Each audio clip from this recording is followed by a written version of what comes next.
Salmo 128, aonde Deus com certeza vai nos dar um pouco de sabedoria para podermos viver, a nossa vida diante das circunstâncias que enfrentamos no dia a dia. Aqui fala sobre temor de Deus e a felicidade no lar. Salmo 128. Quem achou aí, diga amém. Diz assim a palavra de Deus: bem-aventurado aquele que teme ao Senhor e anda nos seus caminhos. Do trabalho de tuas mãos comerás, feliz será e tudo te irá bem. Tua esposa no interior de tua casa será como a videira frutífera, teus filhos como rebentos da oliveira à roda da tua mesa. Eis como será abençoado o homem que teme ao Senhor.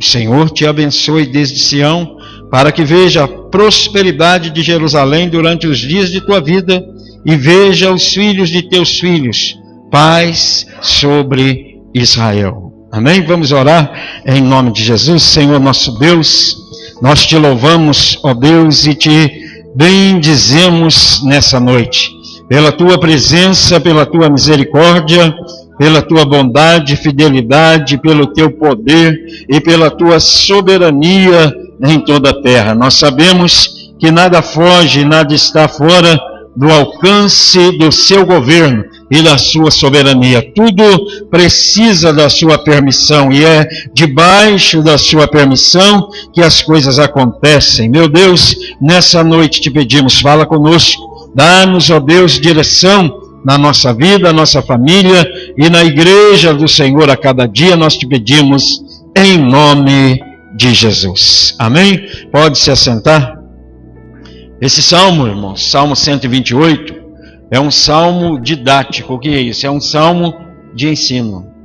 É onde nós temos que ler e tirar para nós proveito daquilo que Deus está falando, daquilo que a palavra de Deus está nos ensinando. Não basta apenas nós lermos, como lemos aí, os nossos livros, revistas e até mesmo jornais ou qualquer outro, pode-se dizer, volume que expresse alguma indicação acerca do lar, acerca da família ou acerca de qualquer outro assunto. Aqui a Bíblia começa trazendo uma grande responsabilidade para dentro de um lar, mostrando na realidade o que é um lar cristão. Nós olhamos aqui porque esse salmo é dirigido ao povo de Deus, é dirigido a Israel, e o cuidado de Deus com a família envolve o temor e o andar nos caminhos do Senhor. Nós sabemos que há, irmãos, uma luta muito grande contra a família. Isso não é novidade. Desde Gênesis, quando inicia a Bíblia, nós vamos ver que ali a primeira família da face da terra teve uma decepção muito grande com um dos seus filhos. Um dos seus filhos ali se levanta contra o irmão e assassina o seu irmão. Então, no início de todas as coisas, Deus já vai mostrar a dificuldade que é viver em família, porque existe, irmãos, pode-se dizer, os temperamentos diferentes em cada um dos indivíduos que estão dentro de uma família. Não existe uma família sequer na face da terra que diga para você: eu não tenho problemas em casa. Isso pode até alguém dizer, mas ele não está falando a verdade, porque todos nós temos problemas, temos dificuldades e temos até mesmo, diante do que está escrito na palavra de Deus, dificuldade para resolver os problemas em família. Por isso nós vemos tantas pessoas separadas, nós vemos tantos filhos com raiva dos pais, nós vemos pais com raiva dos filhos, nós vemos a situação que, de certa forma, permeia esse grande, pode-se dizer, acontecimento que Deus fez estabelecer no princípio de todas as coisas. Deus criou o homem e a mulher e disse para eles: sede fecundos, multiplicai-vos, enchei a terra. A primeira família, o primeiro casamento, tudo foi organizado, realizado e ordenado por Deus. A partir do princípio que o homem perde a direção de Deus, a partir do princípio que o homem escolhe viver sem Deus, então nós começamos a entender os problemas familiares. Logo, como já disse, na primeira família na face da terra, um irmão assassina o outro irmão. O princípio básico que nós vemos dentro do Salmo 28, eu não quero ser muito demorado, tem 3 coisas excelentes aqui no Salmo 128 que pode nos ajudar com relação à convivência no lar. Nós vamos ser trabalhados até o fim da nossa vida. Nós vamos ser, de certa forma, confrontados dentro da nossa casa, nos relacionamentos, até o dia que nós formos para junto do Senhor. Lá nós não teremos problemas em viver, porque seremos, como disse Jesus e como disse até mesmo os apóstolos, perfeitos. Seremos a semelhança de nosso Senhor e Salvador Jesus Cristo. Teremos um corpo glorificado, que não terá mais dor, não terá mais sofrimento, e com certeza não seremos, de certa forma, contrariados. Então, viveremos em paz. Mas aqui nesse mundo, nós teremos dificuldades. Nós acabamos de ver aqui um jovem cantando, louvando, engrandecendo a Deus, mas se nós chegarmos e formos ver a vida da juventude hoje, mesmo dentro da igreja, os pais têm problemas com eles no relacionamento, porque eles querem uma coisa, o pai quer outra para eles. Os filhos querem um caminho, o pai quer outro para eles. Então, nós vemos que isso precisa ser acertado diante daquilo que a Bíblia diz. E o primeiro ponto que nós vemos aqui é a felicidade do marido que teme ao Senhor, do homem que teme ao Senhor e que anda nos seus caminhos. Veja que temor é um princípio de reconhecer quem é Deus, de entender a soberania de Deus. Esse é o primeiro ponto aqui, com 2 subpontos, né? Podemos dizer aqui subtítulos: temer e andar. Não basta apenas temer. Tem muita gente desviada que teme a Deus. Tem muita gente fora dos princípios que a igreja, que o evangelho estabelece, que teme a Deus, que chega até te dizer: eu temo a Deus. E a gente vê que há um temor. Ele não blasfema contra Deus, ele não fala contra Deus, ele não murmura contra Deus, ele não xinga a Deus. Isso é um temor, ele aprendeu isso, mas não conseguiu permanecer nos caminhos de Deus. Teme, mas não obedece, não anda segundo a vontade de Deus. Então, a felicidade nesse cidadão, nesta pessoa, na vida desse cidadão está interrompida. E se a felicidade do marido está interrompida, a felicidade da família está interrompida. Basta você ver uma família que tenha um exemplo, um pai que chega fora de hora em casa todos os dias, que de certa forma ele ali no seu agir, no seu caminhar no dia a dia, é um homem que vive por aí cantando as mulheres, não respeita a esposa, não respeita os filhos. É uma felicidade, pode-se dizer aqui com certeza, pela metade. Às vezes a esposa, o lar, né, os filhos não abandonam esse pai porque eles amam ele daquele jeito mesmo. Mas você pergunta à esposa, pergunta ali aos filhos: você é feliz no seu casamento? Ela pode até dizer que é. Tem alguma coisa que precisa mudar? Ela vai dizer: eu queria que esse homem, o meu marido, ele de certa forma parasse com isso ou parasse com aquilo. Nós vemos que a bem-aventurança é aquele que teme e anda nos caminhos de Deus. Aí você pergunta a um exemplo de um servo de Deus, que está na casa de Deus, que casou com uma mulher de Deus, que tem os filhos na presença de Deus. Você é feliz no seu casamento? Ela diz, com toda certeza eu sou feliz.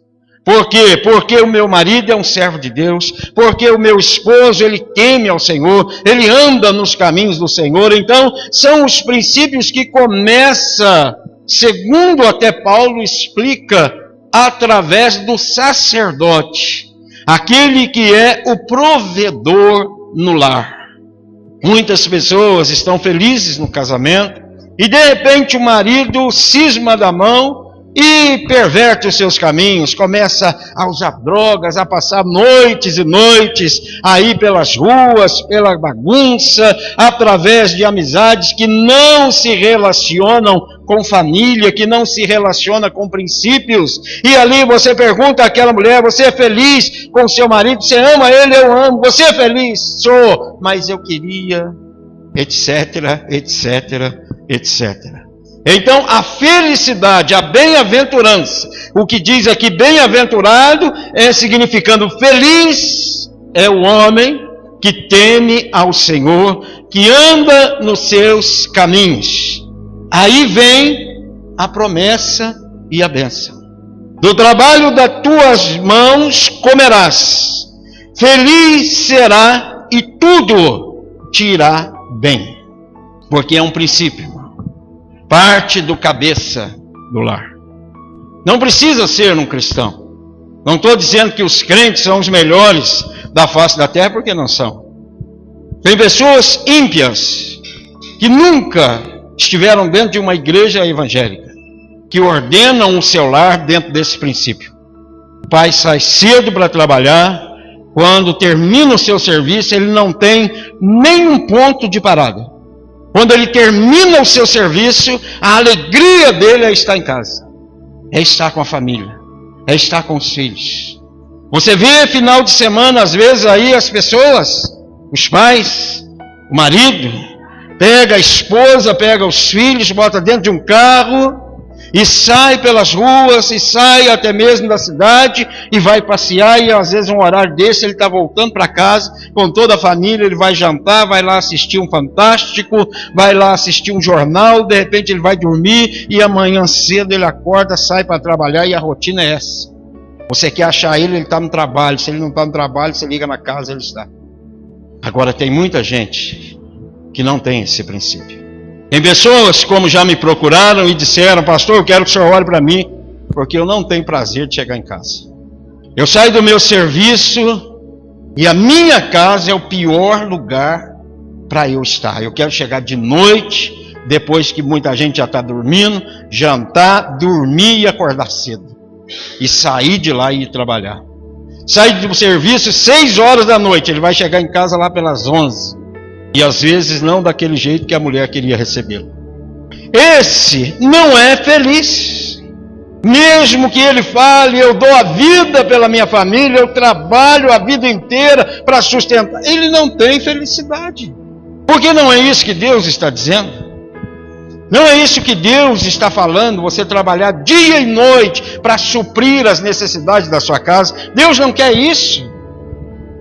Deus quer que você, ainda que não tenha tudo, você tenha uma família e um lar. Não uma família e uma casa. É diferente. Você ter uma família e uma casa, muita gente tem. Lar é diferente de casa. Família é a unidade de homem e mulher no casamento. É família, filhos, né? Nós vamos ver. Mas casa e lar tem diferença. Então o que Deus está falando aqui é a felicidade no lar. Não sei se na sua Bíblia está escrito assim. O título aí, Deus não fala de casa, Ele fala de lar. Ele fala de um lugar onde a gente vive em comunhão. Ainda que haja, como eu disse, as imperfeições do dia a dia, porque existe. Somos diferentes. Do trabalho das tuas mãos comerás, feliz será e tudo te irá bem. Agora Deus vai falar o que é que te irá bem. Te irá bem algo importante na família. e que o marido precisa preservar. Tua esposa no interior de tua casa será como uma videira frutífera. Olha bem a colocação de Deus. Videira, você sabe o que é. Videira produz uvas. Segundo alguns estudiosos, ela tem a longevidade de 150 anos. Uma videira, ou conhecida aqui como parreira, tem essa longevidade. Ela dura muitos anos. Ela produz, irmãos. O que ela produz? Ela produz o vinho, né? O suco dela, da uva, aliás, né? Que sai da videira, produz o vinho, produz o suco de uva. O que Deus quer mostrar com isso? Que a tua esposa, falando com o homem, né? Com aqueles que ainda vão casar também, a tua esposa será como uma videira frutífera. Pense você numa videira infrutífera, para você entender um pouquinho do que Deus está falando. Pense você numa parreira que está lá na sua casa, que você plantou ela, esperou quase 10 anos ali para ela dar os primeiros frutos, e ela produz uns 3, 4, 5 anos e depois não produz mais nada. Seus ramos não florescem, porque nós tínhamos uma parreira lá em casa e terminava, né? Para ela dar mais fruto ainda, meu pai podava ela e naqueles galhinhos ia florescendo. Pense você, irmãos, o que Deus está falando? Que no interior da sua casa, ou dentro da sua casa, agora é o estabelecimento que Deus propõe aqui como casa, lugar aonde se vive. Ele diz: tua esposa no interior da sua casa será como uma videira frutífera. Deus está mostrando, irmãos, a esposa que diz a Bíblia, sábia, a esposa que diz a Bíblia, mestra do bem, a esposa que está feliz dentro do relacionamento, está feliz com a vida que o marido lhe proporciona, com as coisas que o marido lhe proporciona, com tudo aquilo que Deus tem lhe dado, tem lhe proporcionado através do marido, porque uma videira bem cuidada, ela é frutífera. Uma videira que absorve tudo aquilo que é necessário para frutificar, que está plantada em uma terra boa, ela é frutífera. Agora, hoje em dia, irmãos, infelizmente a maioria das pessoas sofrem o descaso do desgaste no casamento.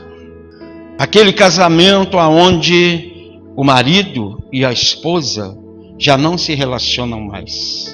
O tempo passou, os anos passaram, e com esses anos, a edificação da casa foi sendo, de certa forma, abalada. Enquanto estava no namoro, eu sempre falo isso, exigia-se um princípio: mostrar-se belo, mostrar-se bela, não é? Chegar diante do namorado, ou diante da namorada, do noivo ou da noiva, de qualquer maneira, era feio. Se o namorado chegasse de repente e ali ela tivesse arrumando alguma coisa na casa, ela já ia correndo trocar aquela roupa para se apresentar bem. A mesma coisa é quando a namorada chegava, né? Se o namorado está ali descalço, todo desarrumado, ele ia lá, se arrumava para apresentar bem. Casou, acabou. Casou. Larga a mão. Já está casado mesmo. Já conseguiu o que queria. Já alcançou o alvo. Então, deixa rolar. O homem deixa de cuidar da mulher. E a mulher deixa de se cuidar. Então a figueira passa a não ser mais frutífera. A uva não é mais doce, é amarga. Aquele relacionamento que de vez em quando tinha uma questãozinha ruim ali, um quebradinho, né, na comunhão, e que retornava depois com maior desejo, com maior amor, com maior satisfação, No casamento não acontece mais. O diabo joga setas, dardos, e aquela produtividade do lar vai se perdendo. Eu tenho uma experiência que uma pessoa me contou. Pessoa ímpia. E ela conversando comigo com mais de 50 anos de casamento. Uma senhora. O marido dela gostava de beber uma cerveja na padaria perto de casa. E ela acompanhava ele. Ela não bebia, mas ela estava lá junto com ele. E depois que ele tomava umas e outras, ele ficava meio largadão, né? Aquele já com barriguinha de cerveja, camisa abotoada errada, um botão para baixo, outro para cima. E você olhava lá, ele chamava Sr. Luiz, né? Ele era um contador. Tem nada contra, não, mas que é mal de contador, né? Contador gosta de tomar uma cervejinha no final da noite, que estressa muito. Então, o que acontece? Final de semana, irmãos. Sábado, de manhã, você podia ir lá na padaria, que ele estava lá. De segunda a sexta, de domingo, após sábado, ele terminou a sua bebedeira no sábado, ele não bebia mais só no outro sábado. Nem levava para casa, nem nada. Mas quando ele ia lá na padaria, ele ia beber, ele ia tomar sua cerveja até quando ele tivesse vontade.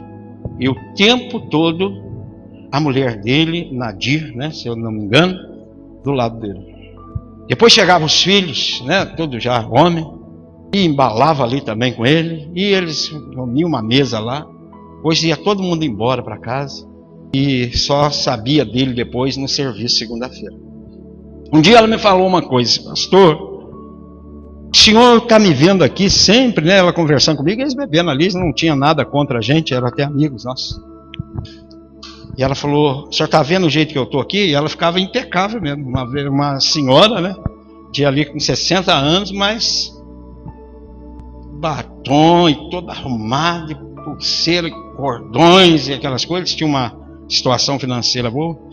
Ela falou: meu marido chega do serviço todo dia, 6 horas da tarde. Ele nunca me viu sem esses trajes, desde quando eu namoro. Só na hora de dormir ele me vê num traje diferente. Meu marido nunca pegou na minha mão e sentiu um cheiro de cebola ou de alho. Ela falou: não é porque eu tenho empregada não, é porque eu sempre quero estar bonita para ele não ter motivo de arrumar outra mulher na rua. Falei: meu Deus, né? Falei: Deus do céu. Eu falei: e como que a senhora faz assim? A senhora gasta muito? Falou: não, ele me dá dinheiro. Eu peço e falo que eu quero me arrumar. Ele fala: pode ir que eu passo lá depois no salão e te pego, que eu passo lá na loja depois. Ah, mas é rico. Não, é um trabalhador. É uma pessoa que preservou o seu casamento. Eles já faleceram. Sabe qual a religião deles? Espírita. Então não adianta você pensar, eu pensar, que nós vamos vir para a igreja e aqui você vai se casar debaixo da ordenança, da bênção de um pastor, mas você, nós não tivermos o cuidado com a nossa videira. Cuide da sua esposa, meu irmão. Cuide da sua esposa. Ela precisa ser uma videira frutífera, porque se ela ficar infrutífera, sai de baixo. Não é? Uma mulher amargurada, uma mulher rixosa, Provérbios diz que é terrível, que é uma coisa horrível, que é melhor morar numa casa com goteira, engano na sua cabeça, do que ao lado de uma mulher rixosa.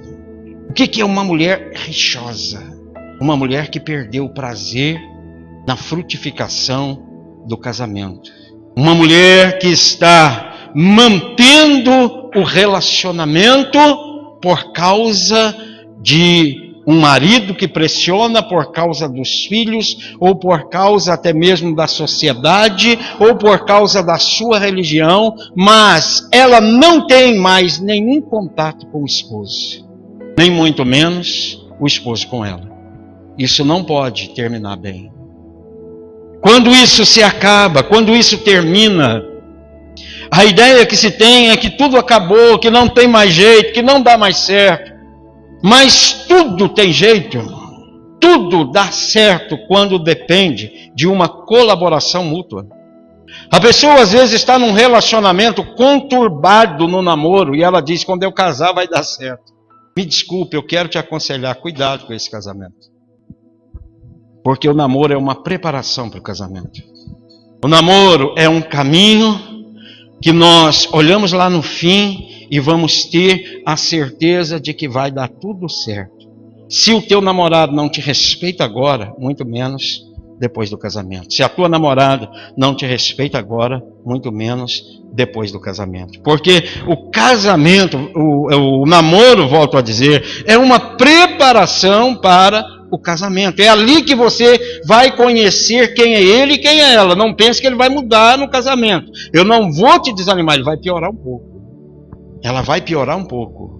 Porque no namoro você discute com ele, você briga com ele, você vai para a casa dele, ele vai para a casa dele, você vai para a sua, e lá vocês refrescam a cabeça, a saudade vem e quando encontram um já voa no outro, nem chega perto, já pula um no outro, porque está com saudade.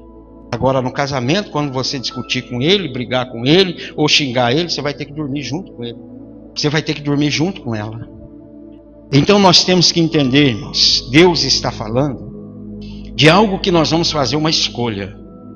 E quando casar, é uma vez só.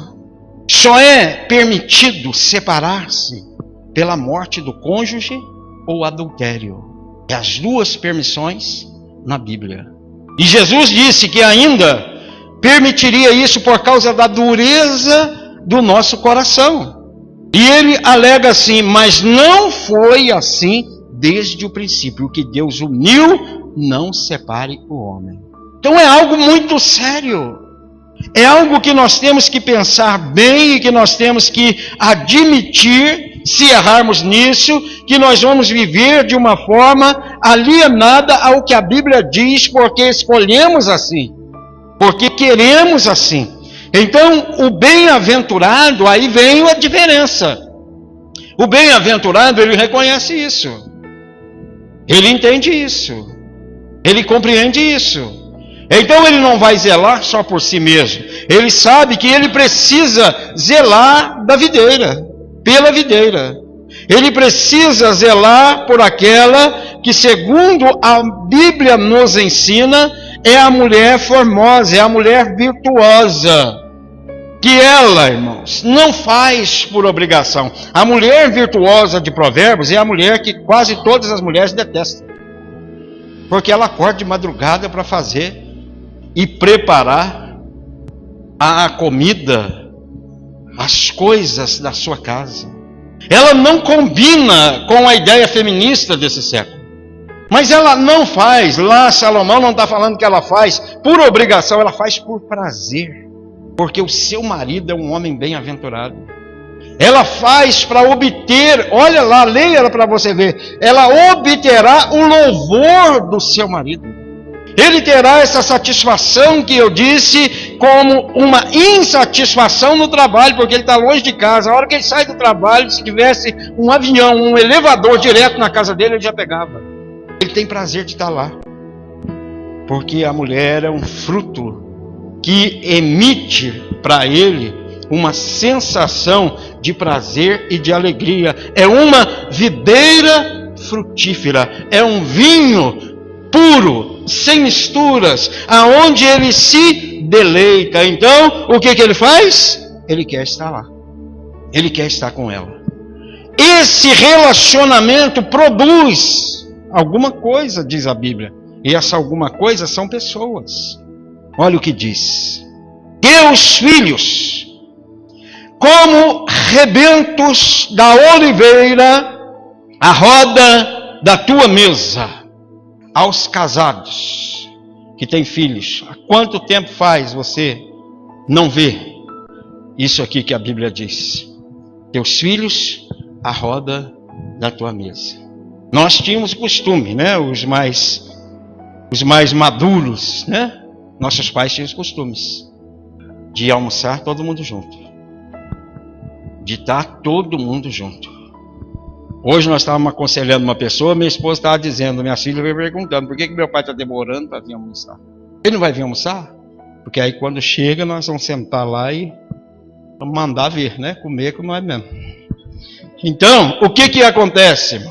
Hoje não existe mais isso. Por que não existe? Alguns por causa do trabalho. Outros por causa até mesmo de alguns problemas dentro da casa. Não, deixa meu pai almoçar primeiro, que eu não sento com ele na mesa. Deixa minha mãe almoçar primeiro, porque eu não sento com ela na mesa. Problemas assim estão acontecendo, mas a família bem-aventurada, Deus diz que além da esposa ser frutífera, os filhos são como rebentos da oliveira. A oliveira produz o quê? O azeite. Você já pensou no seu filho como um azeite ou como um vinagre? Não tem aqueles pais que dizem, esse é a ovelha negra da família. Ele é um vinagre na sua vida, né? Esse meu filho, essa minha filha não vai dar em nada. Olha a maldição de crente. Tem muito pai que falou para a filha, quando você crescer, você vai ser uma prostituta. E hoje ela é uma prostituta. Você não vale nada, rapaz. Quando você crescer, você não vai dar em nada. E hoje o filho é um drogado, é um viciado em bebidas alcoólicas. Tem filhas que já são mães que conversam comigo e falam, eu nunca esqueço a palavra que o meu pai me falou. Sabe por quê? A palavra ela é muito mais forte do que uma bofetada. A palavra vai lá na alma. A bofetada ela atinge a carne. Mas a palavra, irmãos, eu já vi muita gente sofrer com isso. Eu já tratei com a vida de muitos jovens, com 17, 18 anos, na prostituição. Falar minha vida inteira, pastor, minha mãe falou que eu ia ser isso. Minha mãe me tratava como uma prostituta, minha mãe me xingava disso, daquilo, que eu não ia dar em nada, que eu ia arrumar um casamento onde eu ia sofrer igual ela sofreu. Tem mãe que fala isso para o filho, tem pai que fala isso para a filha, tem pai que fala isso para o filho. Você vai ver, você vai casar, você vai arrumar uma mulher igual sua mãe é para mim. Quem dera minhas filhas casem e arrumem um marido igual eu sou para minha esposa. Estou mentindo, não. Tomara que não. Quem sabe se eu tivesse filho, né? Ou se eu tiver um filho, ele case e arrume uma esposa como a minha esposa é para mim. Eu quero profetizar isso. Eu quero que se arrume uma esposa como a minha esposa é para mim. Agora, quem não é correto, quem não é certo, profetiza ao contrário. E acontece. Acontece. Aí depois ele lá na sua cadeirona de balança ainda diz, eu não falei? Ainda acha que está certo? Que o erro é todo da moça? Que o erro é todo do moço, mas ele profetizou a vida inteira que ela não ia dar em nada, que ele não ia dar em nada, que ele não prestava, que ela era feia, que era isso, que era aquilo. Profetizou a vida inteira e quer que o filho dele seja um azeite. Ele está crescendo no vinagre e vai ser azedo, porque os pais deixam ele e ela azedas. Não sabe elogiar, não sabe agradar, não sabe tirar um tempo para a família. Às vezes tem tempo para tudo, para os amigos na rua, até para as amigas. Tem mulher que fica esperando o homem no meio de festa de amigas. E é pai de família. E não pode falar nada. Tem caso aqui na cidade, não só aqui, em qualquer lugar tem, mas eu digo aqui na cidade, que chega ao meu conhecimento, que a mulher pega o homem, põe dentro do carro e vai levar ele, para ele encontrar com a amante. O que você acha que essa família está recebendo? O que você acha que esses filhos estão vendo e estão recebendo?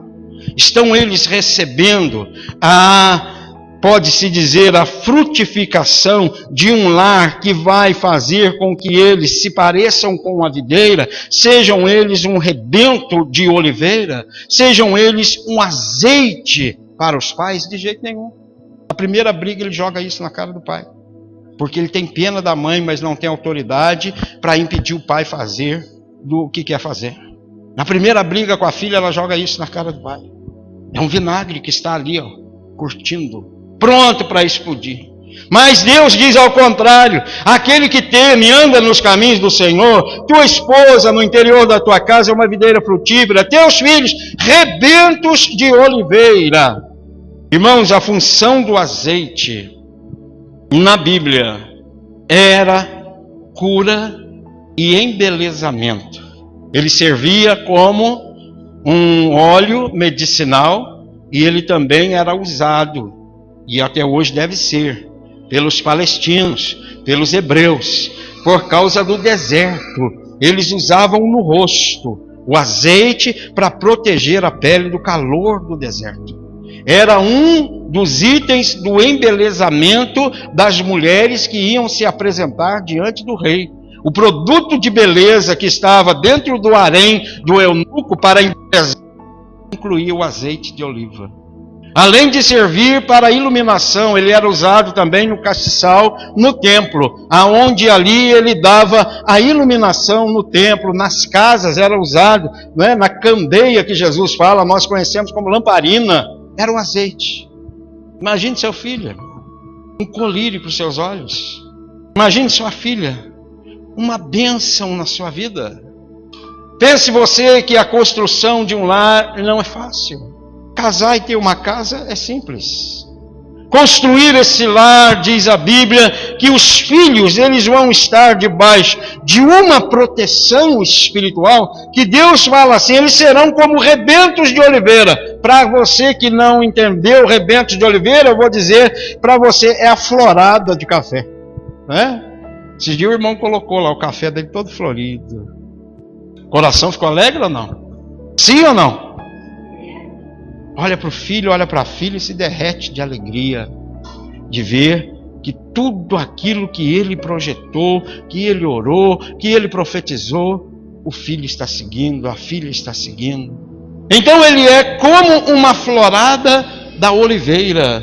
A esperança para os agricultores era que as floradas ali das oliveiras, os rebentos, os brotos aparecessem. Porque quando aparecia o broto, tinha esperança da colheita.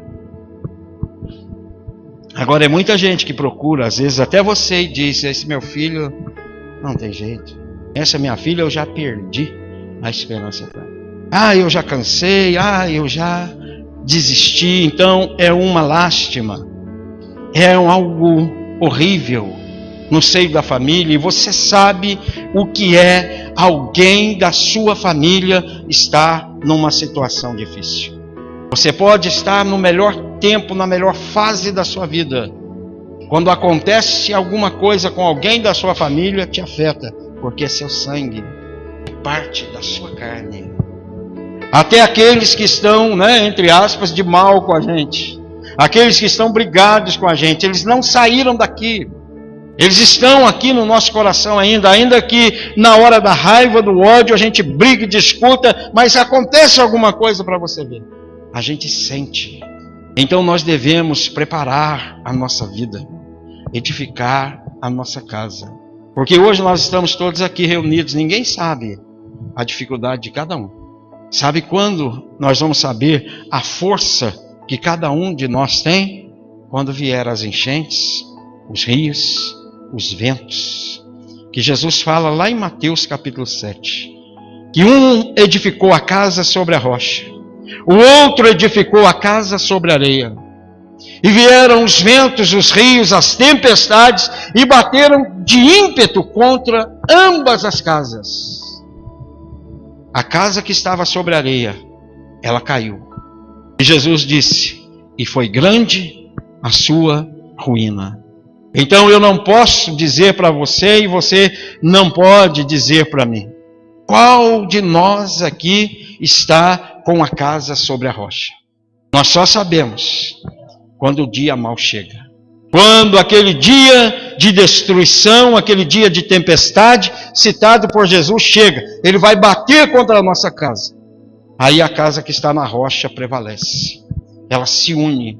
Eles se aglomeram para lutar juntos, para defender juntos a sua videira, a sua oliveira.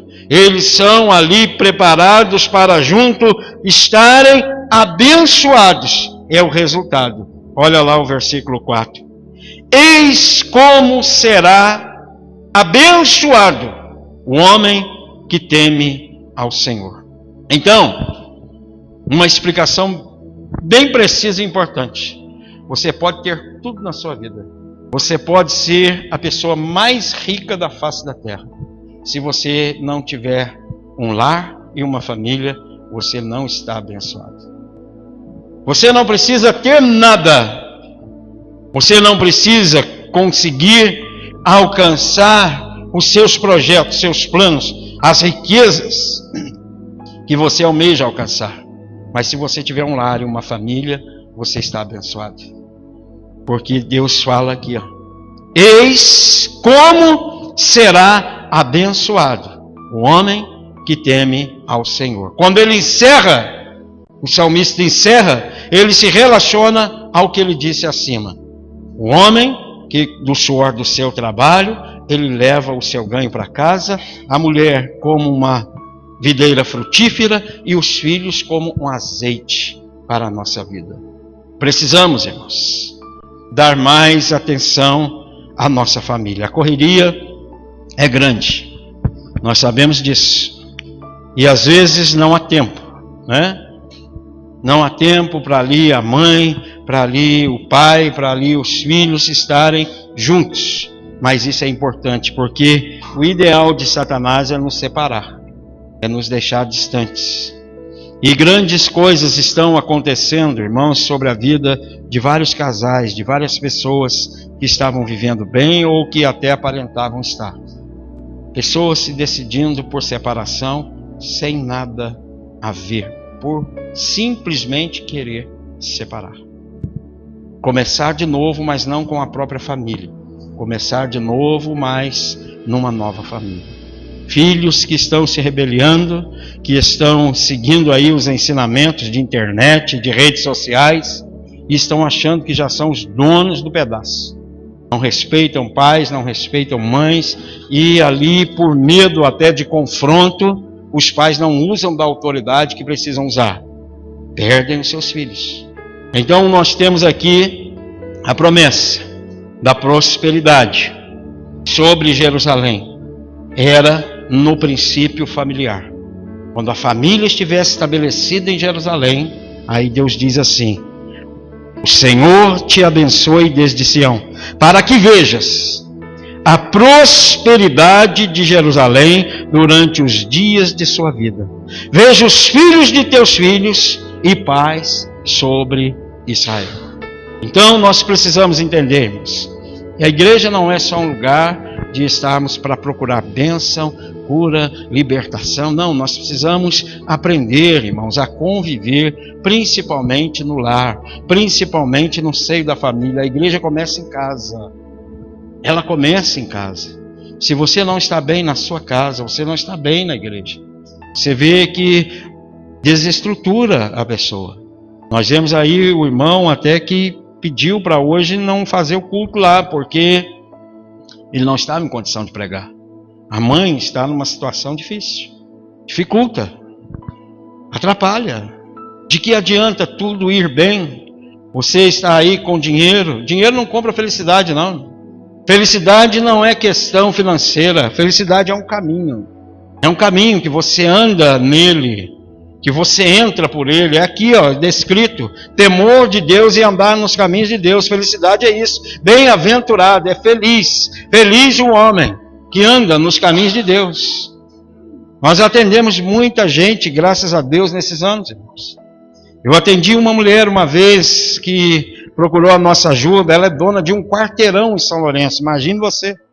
Familiarize a ideia com Pouso Alegre ali. Um quarteirão inteiro é da mulher. Loja embaixo e em cima, ela mora em cima. Uma vez eu fui lá, ela beira já da morte, quase. E conversando com ela, fazendo ali o apelo para ela. Ela não perdoava ali alguém de sua família. A vida dela sendo destruída, dinheiro a reviria, os filhos abastados financeiramente. Mas ela tinha uma família totalmente destruída. Ela tinha uma família totalmente aversa ao que a Bíblia diz. É por isso que eu digo, irmãos, esse dinheiro, ele é bom, ele é necessário, ele alegra. Mas felicidade não é alegria, é outra coisa. Felicidade é um gozo, é uma satisfação completa. Aonde você, irmão, mesmo em luta, mesmo em adversidade, a tristeza não alcança essa felicidade, porque ela é dada por Deus. ela é uma confiança, ela é uma certeza de que Deus está no controle. Paulo diz assim: eu aprendi a estar contente em toda e qualquer circunstância. Veja a vida de Paulo, não teve facilidade em nenhum momento. Em nenhum momento. E ele diz: eu aprendi. Então felicidade se aprende, é didática. A alegria é momentânea, você ganha um presente, fica feliz. Nós nos alegramos. Deus me deu graça, eu troquei meu carro, estou feliz, estou alegre, estou viajando nas nuvens. Mas passa. Daqui uns dias, passa. Minha esposa ficou feliz, as crianças ficou felizes. Mas isso é uma alegria construída por algo. E algo se desfaz. Coisas materiais vão, passam. Há 4 anos atrás, quando eu comprei o outro, fiquei feliz, fiquei babando também. Passou uns dias, dava até mau cheiro dentro do carro. Quando a gente recebe alguma coisa, algum presente, a gente pega ele toda hora, toca nele toda hora, limpa ele toda hora, arruma ele toda hora, fica feliz. Passa uns dias, você joga lá no canto e esquece. Isso é alegria. Felicidade não, irmão, é um gozo celestial. É uma certeza que você está caminhando com a sua casa rumo a Canaã celestial. Essa certeza, essa convicção, ela é de Deus, ela é construída pelo Espírito Santo e nenhuma atitude externa pode tirar. Nada pode tirar. Você vai dando glória com ou sem as coisas materiais. Eu visitei um casal há muito tempo, começo do meu ministério, e eles pegaram e falaram para mim: pastor, o senhor vai ficar para o almoço? Eu falei: eu vou ficar mais um pouco. Eu fui buscar na casa deles umas laranjas que ele tinha me dado. Eles tinham um laranjal lá e toda a época de laranja eu ia lá. Nesse dia eu cheguei na hora do almoço, eles foram almoçar. Aí trouxeram lá uma panelinha com arroz. Eu quase que desisti. Eu falei: eu não vou almoçar, que eu vou atrapalhar eles. E fritou 2 ovos. E ali ele, a esposa, um filho, uma filha. Eu falei: meu Deus, o que eu vim fazer na casa do homem na hora do almoço? Vou atrapalhar o homem ainda. E eles cortaram ali, pôs um pouquinho de arroz para a menina, pôs um pouquinho de arroz para o menino, pôs um pouquinho para o pai, pôs um pouquinho para a mãe, pôs um pouquinho para mim, pegou o ovo, partiu em 4, tirou um pedacinho de cada um do quarto, pôs no meu prato. Vamos orar, pastor. E lágrima caía. Senhor, nós te louvamos, nós te agradecemos pela comida, pela presença do pastor aqui conosco. Deus, continua nos abençoando com a bênção do Senhor. Abençoa, Senhor, esse prato, esse almoço, e que o Senhor sempre traga prosperidade na nossa casa. Se fizesse uma oração dessa perto desses pastores, ele ia falar: que prosperidade é essa? Não estou vendo nada aqui. Aí agora nós estamos aqui, volta lá em São Lourenço, nós estamos na loja deles. As filhas todas bonitas, de carrão. Irmãos, tudo começa lá embaixo. Tudo começa lá embaixo. Deus honra aqueles que são fiel no pouco, diz a Bíblia.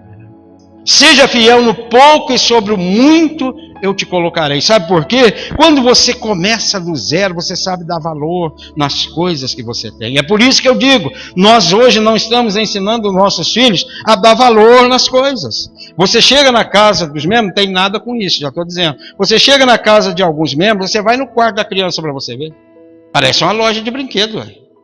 Aí você chega a dar um brinquedo para ela, você quer, eu já tenho. Você quer, eu já tenho. Você quer, eu já tenho. Você quer, eu já tenho. Ah, eu quero aquele qual. Você vai ver o preço, é 4, 5 mil reais.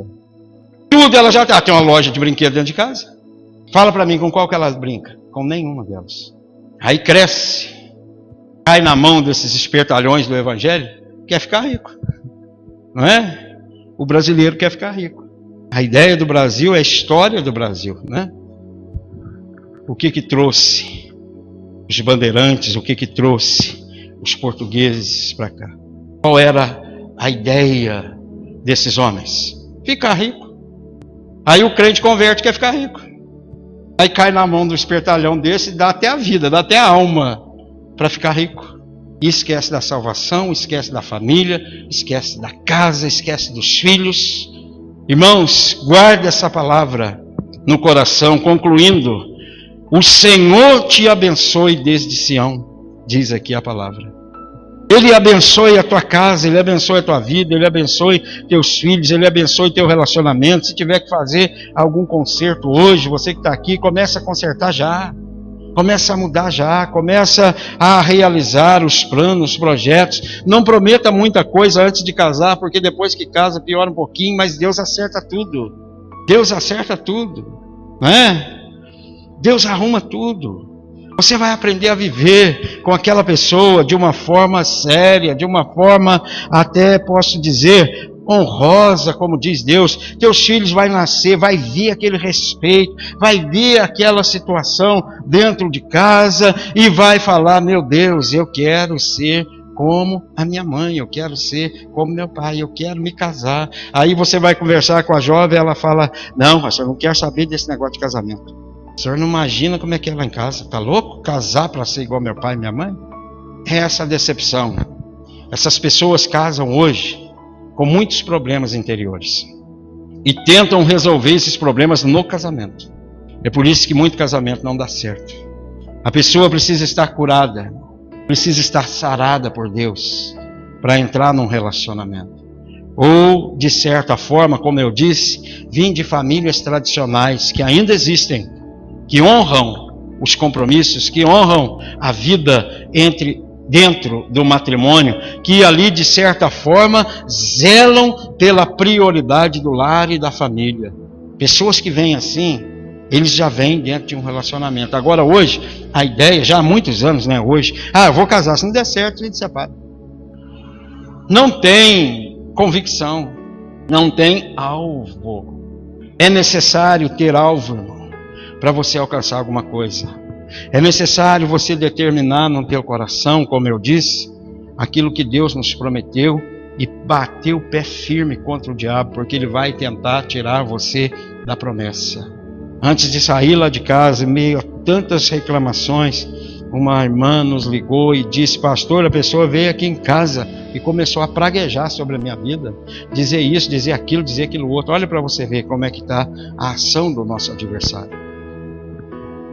Ele quer, de alguma forma, destruir as suas convicções, destruir as minhas convicções. Só que uma coisa nós temos que fazer, como Paulo disse: nós temos que olhar para o alvo, seguir para o alvo, deixando as coisas que para trás ficam. Eu prossigo para o alvo, para o prêmio da soberana vocação em Cristo. Deus tem bênção para a tua vida. Eu estou te dizendo como um homem de Deus. Deus tem bênção para a tua casa. Deus tem bênção para a tua família. Deus tem bênção para os teus filhos. Deus tem bênção para você que é solteiro, para você que é solteira. Permaneça no caminho. Não aceite as sugestões. Não se desvie da verdade. Porque lá fora, distante dos caminhos de Deus, esses valores não existem. Salvo algumas exceções. Qualquer que seja o problema, é melhor pular fora do que tentar resolver. Vamos ficar de pé em nome de Jesus. Se você está aí com seu esposo, né? Você vai orar com ele. Se você não está, você apresenta, né, o futuro diante de Deus, né? Ou a futura esposa diante de Deus.